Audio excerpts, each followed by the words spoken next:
Okay, I think we are ready to go here. This is Michelle Balderson once again, Senior Director of Product Commercialization here at IA Squared.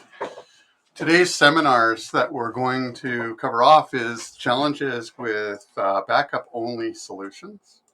I'm going to take about half an hour, 45 minutes today, and I'm going to talk to you about the reason why we need to be able to move from backup-only based solutions into continuation planning and replication and disaster recovery, really putting a focus towards how you have your business continuously available 24 by 7, 365, and the evolution with what we're seeing. So just to, first of all, just go and give you guys a little bit about myself so you can understand who is presenting to you. I've got approximately 32 years of experience in IT, and of that 32 years, 25 experience focused towards security.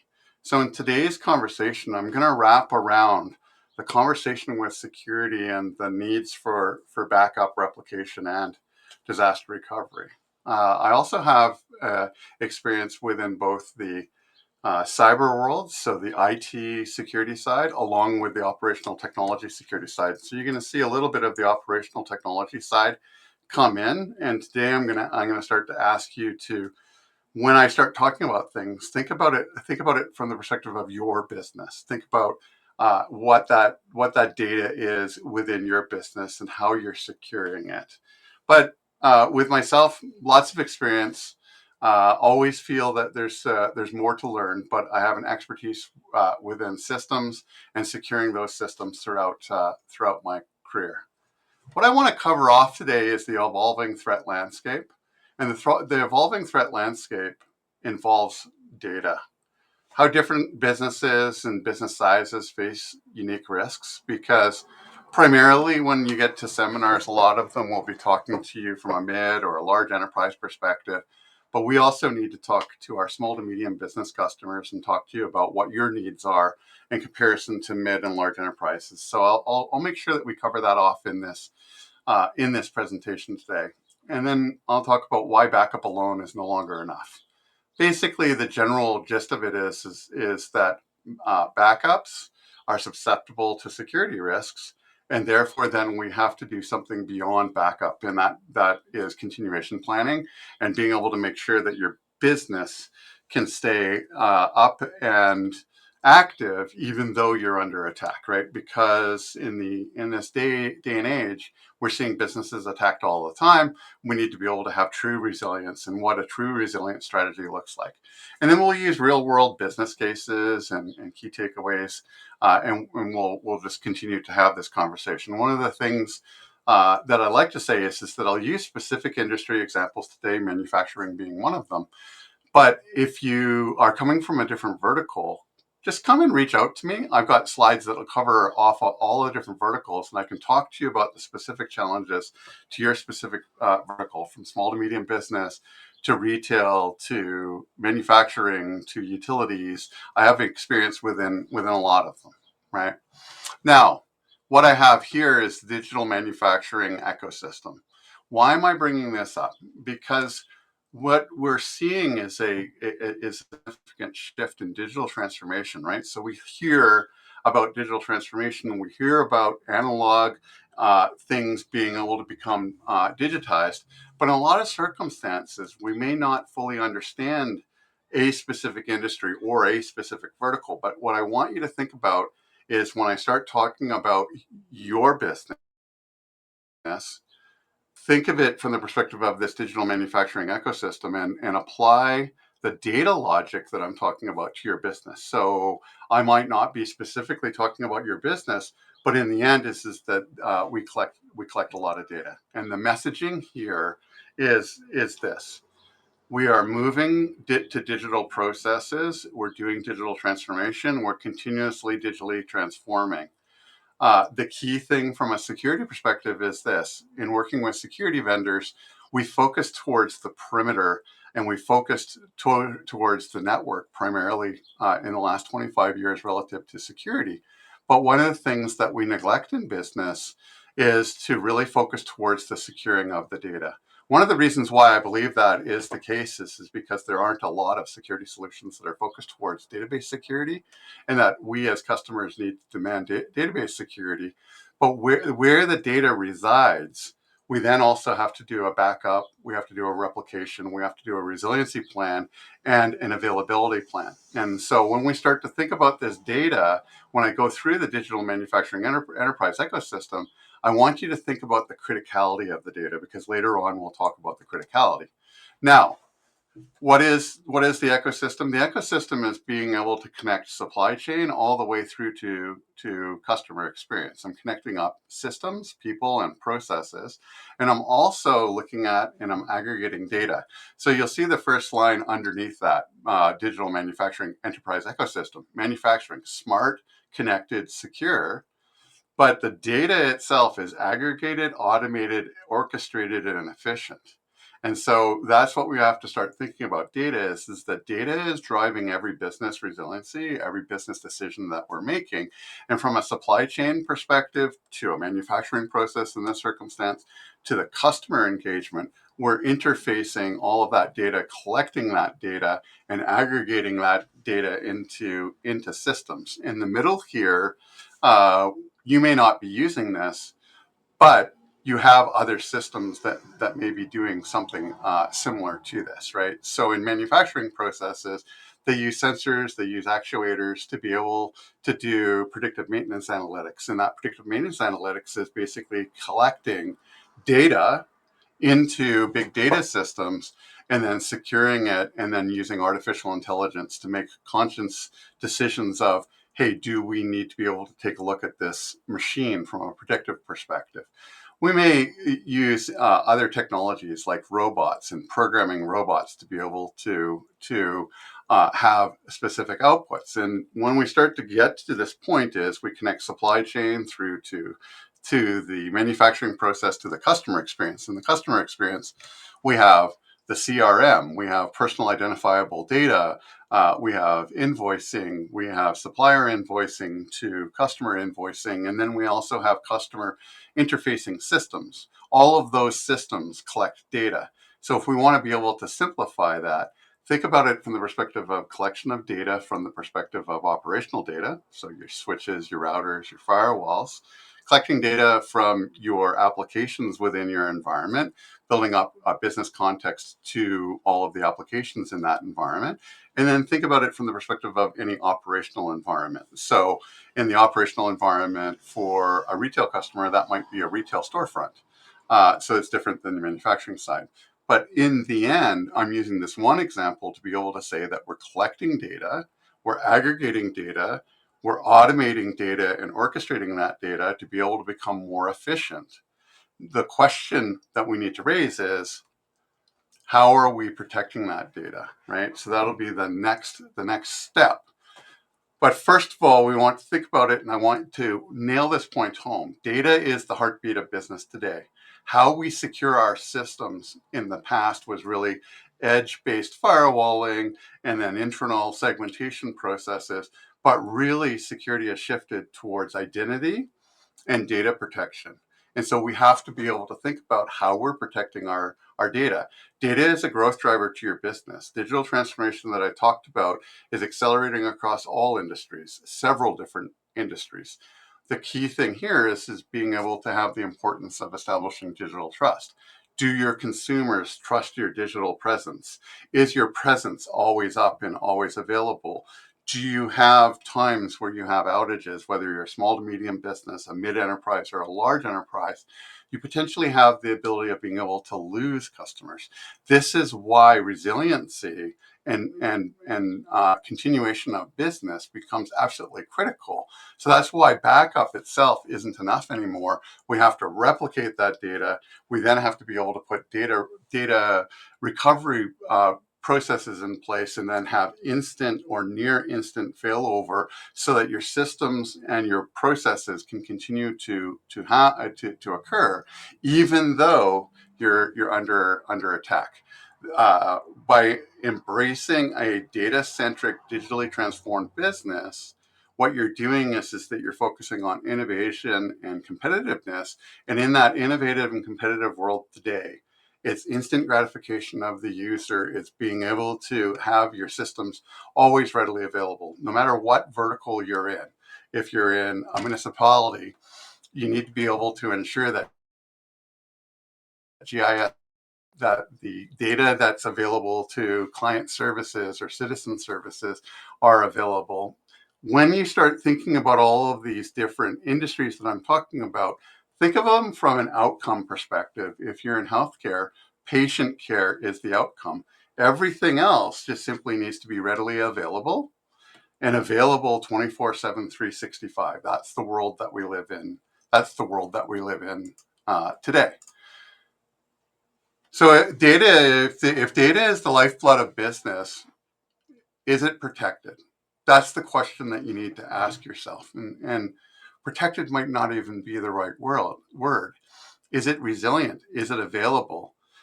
If your data was attacked today with ransomware and it was encrypted, what would happen to your business?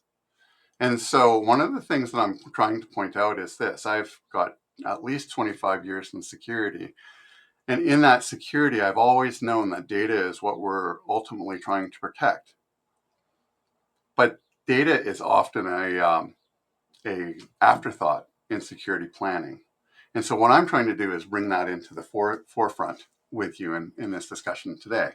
Modern threats are different. Ransomware are targeting your backups. So if your backup is online connected to your core data, then at that point, both of them could be ransomed. So therefore, then you have to take consideration of resiliency, immutable backups, being able to have protected backups, and also being able to have data replication and disaster recovery so that your business can continue to operate, even though you may end up having data that is encrypted because of ransomware. So why isn't backup alone isn't enough? Well, backup store your data, but that's only the beginning. It's only the beginning of the process. We have to work with you, and I want to be able to work with you from the perspective of talking about how we secure your whole ecosystem, not just simply your data, but how we secure the whole ecosystem of your business.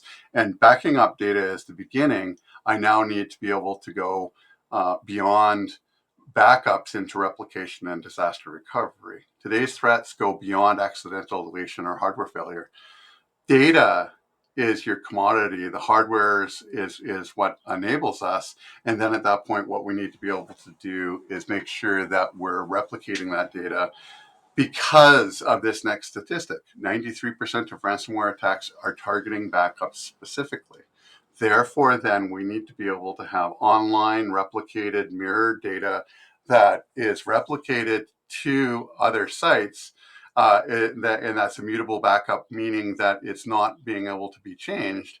And backup only solutions are not giving us fast enough recovery. So when we start thinking about recovery, do you want recovery in days or weeks, or are you thinking about it from the perspective of hours?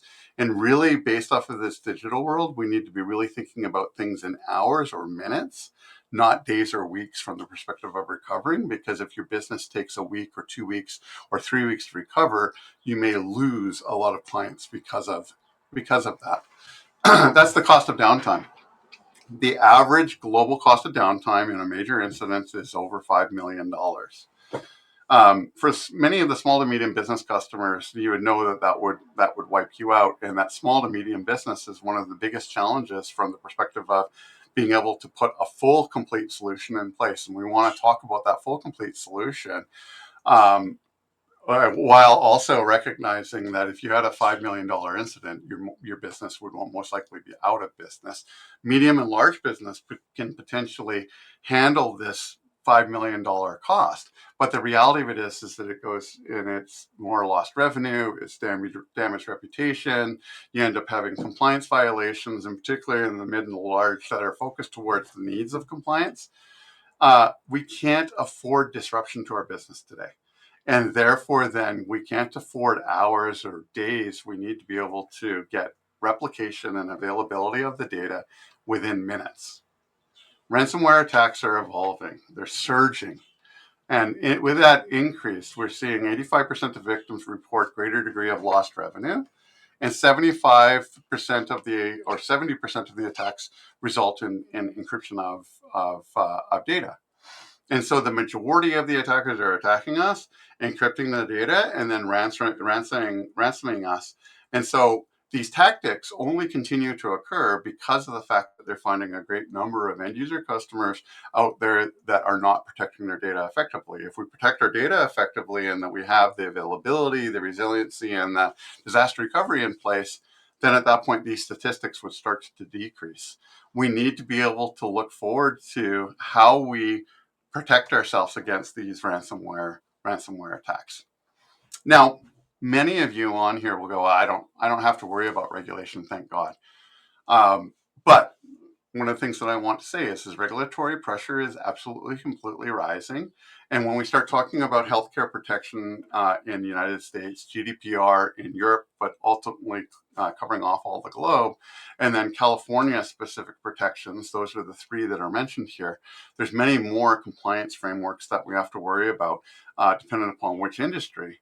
But what I want to be able to say is to highlight the green. Even if you don't have regulatory pressure, be able to ensure malware-free backups. I have to have verified recovery flows.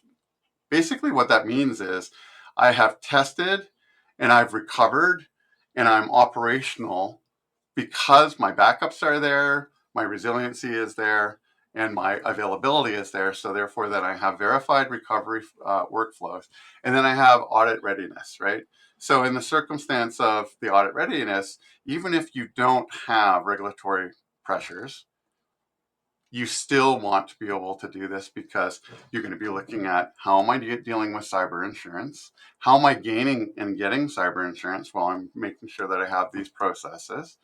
And then I also have where I might be internal auditing myself, or I have auditors because I do have compliance and regulation.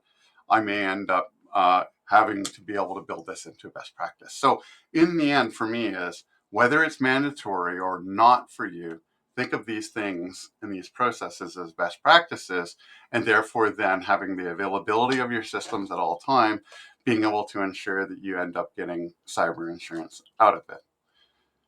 Small to medium business, maximum risk. And the reason why I mentioned maximum risk is this. In small to medium businesses, we don't necessarily have the money or the cash flow to be able to put in big resiliency programs to have lots of different people covering off how we're becoming resilient. So therefore, then in the most circumstances, we either go without or we go and use legacy stuff like continuing on with backup only. There's a statistic out there that 90 some odd percent of small to medium businesses just simply have backup only. The key thing here is being able to take something like this and evolving it to a service for you, and being able to give you the backup, the replication of the data, and the resiliency and the availability of VMs. Now let's specifically talk about some smaller business. If you're in the retail business, every minute offline equals lost transactions, and every minute that your data isn't available is a greater degree of risk to your business. If we're a small to medium legal firm, or we're working with sensitive legal documents, we have to have sensitivity to those documents. And if we lose a document, then at that point we lose digital trust. And as soon as we lose digital trust, we lose potential clients to our firm. And so therefore then using sensitive data requires secure, fast recovery of that data. That's the reason why we want to be able to do resiliency, replication, and disaster recovery. And then real estate, as an example, mislistings can mean lost deals. If your systems aren't available to you, you need to be able to bounce back quickly. And that's why having backup, replication of data, and disaster recovery is critically important to small to medium business. It all comes down to how you consume that, which is with an IA squared, we offer solutions that will allow you to consume it as a managed service rather than buying physical appliances from us. Medium business, you have complexity, you have compliance, you have continuation requirements. So if we look at healthcare, depending upon which country and where you are, you could be a part of a system where you've got multiple hospitals interconnected together with multiple different doctors' offices interconnected, and or you could be a singular hospital that has to protect the EMR or EHR, the electronic health record, the personal health record, to be able to ensure delivery of care. So the key thing here when we start talking about healthcare is that the systems have to be up 24/7, 365, all of the time. And so from a outage perspective, there is no tolerance to outages within healthcare today. Therefore, then we have to build a very resilient, robust backup, disaster recovery, data resilience plan that also gives you the availability of systems, EHRs, PHRs, e-health, all of those types of systems need to have that availability associated to them, and therefore then we have to think about how we're dealing with backup in DR. Same sort of thing from the perspective of manufacturing. Every time that the production floor has a down and outage, then at that point there's lost revenue. From the perspective of logistics, I have interconnected manufacturing and logistics together intentionally because the manufacturing process builds just in time to logistically move. But if missed shipments because your logistics systems aren't available and your SLAs, your service level agreements, are breached, then at that point you're not delivering on time, and then you have lost reputation and digital trust reputation is broken. You'll notice here that I'm really talking about the business outcomes rather than the technical pieces of each one of these. The intentional point is this: data is driving every business decision. We need to be able to secure that data to be able to focus towards the business outcomes. And in securing that data, it becomes backup, it becomes replication, and it becomes disaster recovery along with instantaneous failover. Now, enterprise have a slightly different need than those small or medium businesses. They're looking for scalable federated data protection. And when I describe that, if we take a look at a manufacturer, what we're really referring to is the mass number of remote offices, manufacturing plants, home offices, where data is, right? One of the first things later on I'm going to start talking about is classifying your data, being able to determine what data is critical to the business in comparison to the data that isn't critical to the business.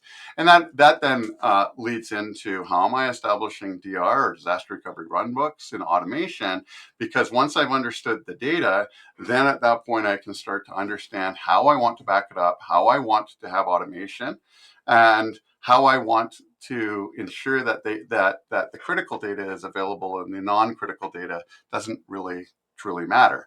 And then also in large enterprises, even in mid and small enterprises, we need to be able to have support for multi-cloud and hybrid systems because the systems themselves have changed.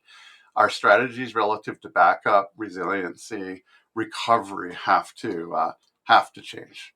So that's where continuation planning comes in. Backups do not mean continuation of systems. We have to remember that. The backups are there from the perspective of, okay, I backed up the data, but when I try to recover the data, will it run? Will it work? Do I have systems that are now outdated? Do I have problems with those systems? How long is it going to take to get me back up and running? And so when we start thinking about backups, think of them from the perspective of legacy. And the reality of it is that we have to worry about continuation planning and look at those gaps. The real world issue is this: most organizations think they have a plan until they test it or until it's tested. And what I mean by tested is they've done backups. They now have resiliency problems because somebody has come in and encrypted their data, but their backup ended up getting encrypted as well. And now they're trying to recoup from antiquated systems, and that the plan isn't working as they thought it. So with that is it becomes critical that when we go beyond backups, that we're actually looking at how we're testing it and how we're doing the planning to be able to ensure tested resiliency. Most disasters exposed to the plans were never truly operational. This is one of the things that I've seen uh, within firewalling for my entire career, from the perspective of working for Fortinet for almost 20 years of my life. Um, Most customers don't invest in the money upfront. They invest after the breach or after the problem. It's kind of like this analogy for me is that, do you want to change the oil in your car? Or do you want to change the engine? When we start talking about changing the oil, that's using backup and disaster recovery and resiliency planning. It costs less than if somebody comes in, destroys the engine because they haven't changed the oil. It's very similar to that. So when you start thinking about disasters and planning, we need to be able to ensure that we're doing it from the perspective of testing it and were they truly operational. So can we go from a failed state into an operational state with the systems that we have put in place? I said this earlier, infrastructure has changed, and so protections have to as well. We are now operating systems, and so we're using traditional methodologies. We're using on-prem hardware, software services, we're using networking, and we're using storage on-premise. But then we're also employing SaaS-based platforms, and the SaaS-based platforms give us a certain degree of protection, but then there's also our responsibility to our data from the perspective of what data we're getting into the SaaS-based platform and how we're backing those up. And as we start to think about SaaS-based platforms, that's where you start to see that there is no perimeter any longer, and that the security is really focused towards the identity and the data versus the firewalls that we've used in the past. That then is added complexity where we start using private and public clouds to be able to use our data and put it into different clouds for different resources. And then at that point, we need to be able to figure out where our applications are running and where our data is across all of these different services. So what's this saying is that your protection must move with your data, meaning that you may have a solution that is using a server to be able to back up data, but that server has to have awareness of all of the different points of data within your environment and collecting it. So how do we ensure continuation of our business? We need to be able to stay online during disruptions. I've said this about 5 or 6 or 7 different times. It's not acceptable for us, no matter the size of our business today, to be offline for any given point in time. We need to maintain operations, not just recovering afterwards. We need systems that keep the business running, not just the data safe, right? So backups might give us a sense of safety relative to the data, but then at that point, how do we do when it comes to having our VMs and our applications running so that we can service the business and service our customers? That's what we need to be able to think of from the perspective of continuation of our businesses. So how do we accomplish that? Well, we need a minimum of this triad: backup, replication, disaster recovery. These words I've probably said 50 or 60 times in the matter of the last 30 minutes.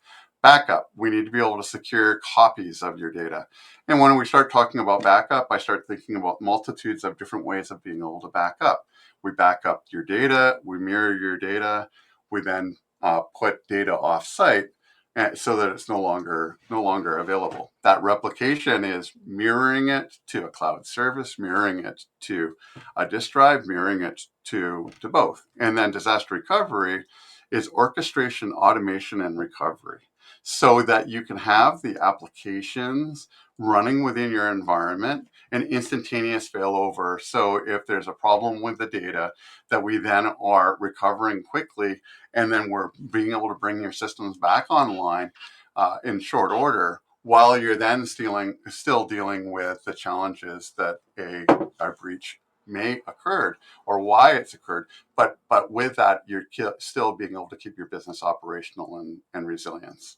So what does a modern backup, replication, and DR stack look like? Well, you need immutability. You need to be able to make sure that the backup is not able to be changed.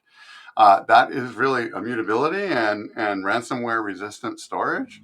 And then with that is being able to do scanning of ransomware, potentially in any of the data storage, so that you're inspecting it. So immutability, ransomware resistant storage, and being able to inspect for ransomware. Offline and cloud backup options, meaning offline, nearline, warm, hot, or cold, depending upon how you look at different data. For me, I'm old school, so I think about it from an offline perspective. I've backed up the data, I've put the disk drive away or put the NVMe drive away, and I've stored it physically away. Now, cloud backup options, disconnecting the cloud from your environment and being able to have the backup completely separate, is another valid option. I've mentioned this: instant file, VM, and application recovery. Being your systems are available to your users to be able to focus towards your business output. And then the next one for me is critically important because many customers don't get to this stage. Automated testing. I'm going to test my backups on a regular basis. I'm going to run my disaster recovery run books, and I'm going to have alerting systems. Therefore, then I can have it tested, understand that it's working, understand that I have the availability of these systems, and then I also have the alerting and the logging to be able to keep things up and running. Again, critically important: online and offline backups, air gapped, warm, hot, cold, offline, online. Online, quickly access to the data and restore. It's not necessarily, you're not encrypted, you restore very quickly. If you then are encrypted, you need resilient ransomware protection and insider threats. That's the offline storage. You need to be able to have cold storage offline. So we need to be able to have smart strategies that use both of these strategies from the perspective of how we're storing our data, how we're backing it up, how we're replicating it, and where we're storing it. So we need to have recovery in minutes, not days or weeks. And so what we want to be able to do is measure our recovery time objectives, understanding that we need to have measurements from the perspective of availability of our systems, focusing towards the business outcomes, not necessarily the technical details of the data itself. Measuring that in minutes, not hours, using tested systems to be able to test it, and aligning the business outcome and the business impact analysis if you're offline for greater than that. Can you, and this is the big question, can you recover fast enough to meet your business needs? Can you recover within minutes? Can you recover within hours? Can you recover within days? Can you recover within weeks? And the longer that takes, the more likelihood that you're going to have challenges recovering the business. So with that, you want to be able to try to put it into a bucket that is reducing the amount of time. And in that reducing amount of time, then is looking for solutions that can potentially help you relative to that. So a little bit about Fabulix is we had a customer case study relative to retail distribution. Before Fabulix, the customer had multiple tools, slow recovery. They had non-compliance risk because of the multiple different tools. After Fabulix, they ended up having a singular solution: backup, replication, disaster recovery, instant recovery, data recovery, and tested and ready within a singular tool. The result is that they were operationally able to continue the business, and they had audit readiness for their business. So when you start thinking about choosing the right solution and the right vendors, here's the question that you need to ask them: can you support hybrid multi-cloud on-premise? The physical infrastructure has changed. This infrastructure is what we're operating within. Is ransomware protection built into your solution? Is the recovery automated or manual? Do you have options for both manual and automated recovery processes? Do you offer immutable storage or air-gapped options? That's critically important that you ask those vendors in choosing the right solution. But let's start with the continuation plan.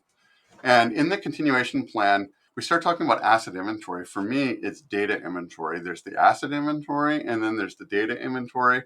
And when we start thinking about the data inventory, think about it from the perspective of what data is critical to your business operation to what data isn't critical to your business operations. What data can you lose? in comparison to the data that you can't lose. Now what we want to be able to do is put focus towards the data that you can't lose. That's the criticality mapping. That's the asset inventory to the criticality mapping. And then real recovery point objectives and real-time objectives. So what recovery time objectives, right? So how fast do I want to recover, but what point in time and what points of data do I need to be able to collect out?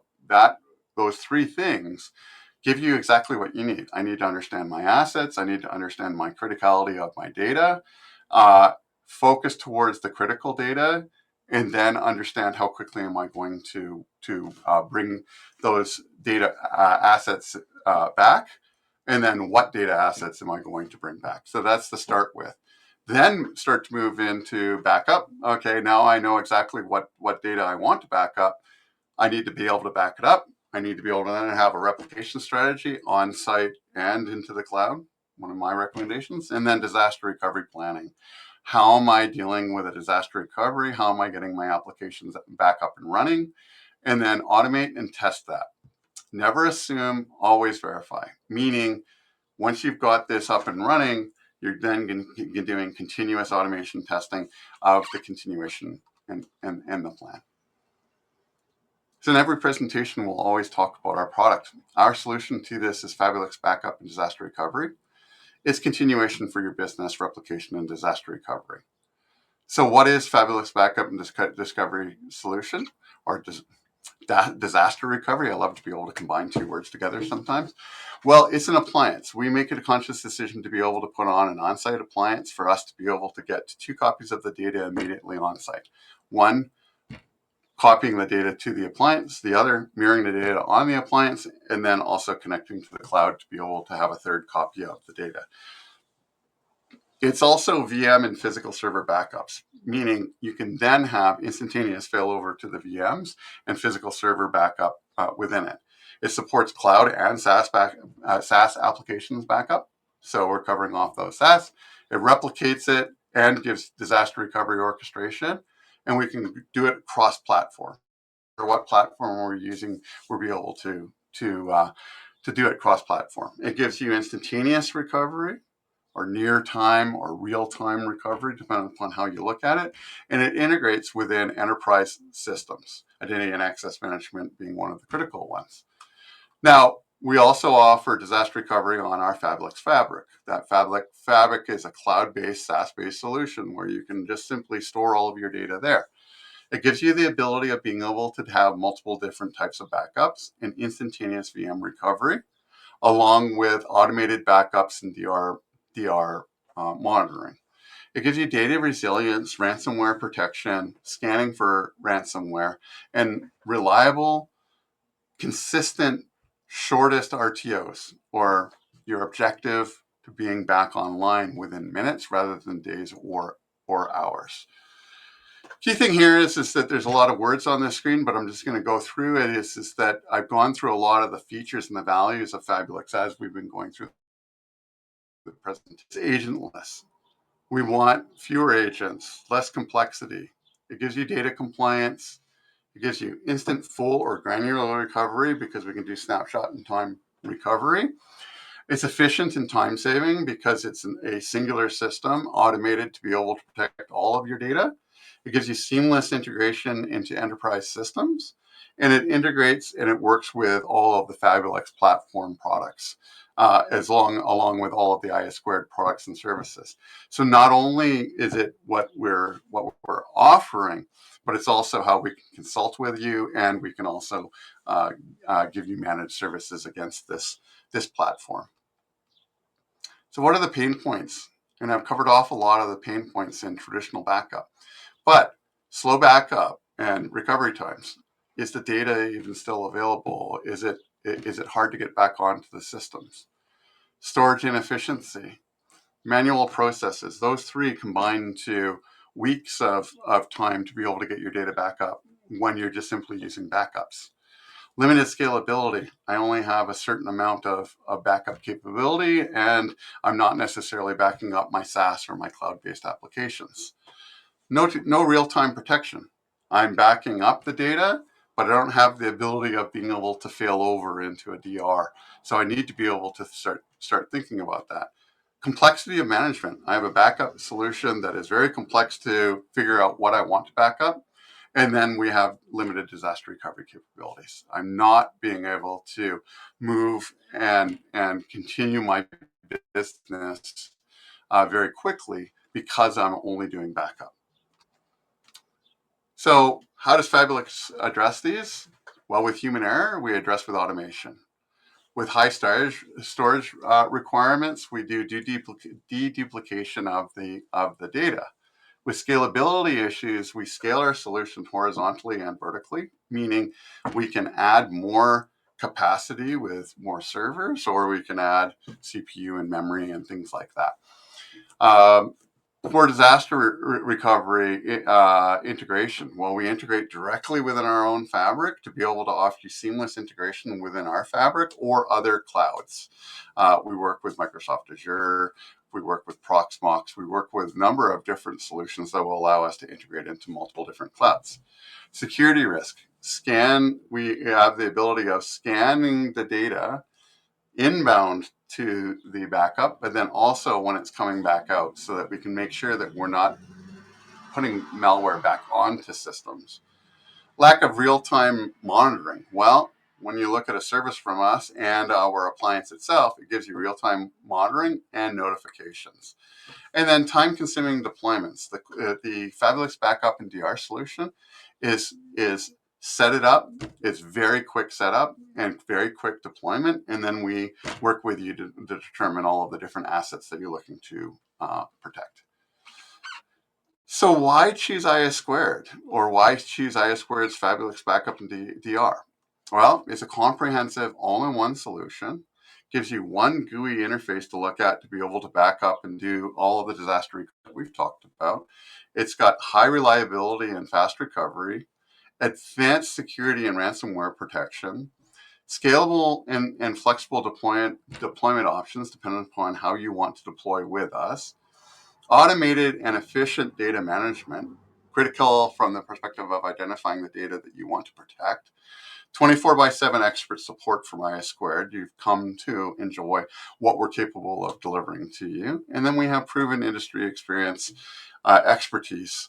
And the solution itself is very cost effective and competitive pricing to be able to offer a full, complete backup, disaster recovery, and resiliency within your data. So I just wanted to take the time to say thank you. I appreciate you coming to the seminar today.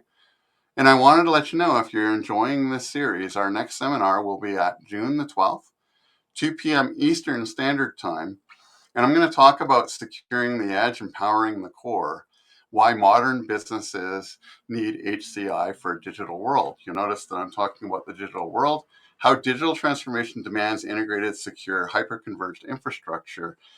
So we're going from identity and access management and PKFX from the perspective of certificate lifecycle management to backup and DR, where we're really focusing towards the data. Next, we're now talking about the infrastructure that's required to be able to collect that data, and that's the modern HCI for a digital world. I really appreciate the time. Thank you very much for being here. I really look forward to seeing you again.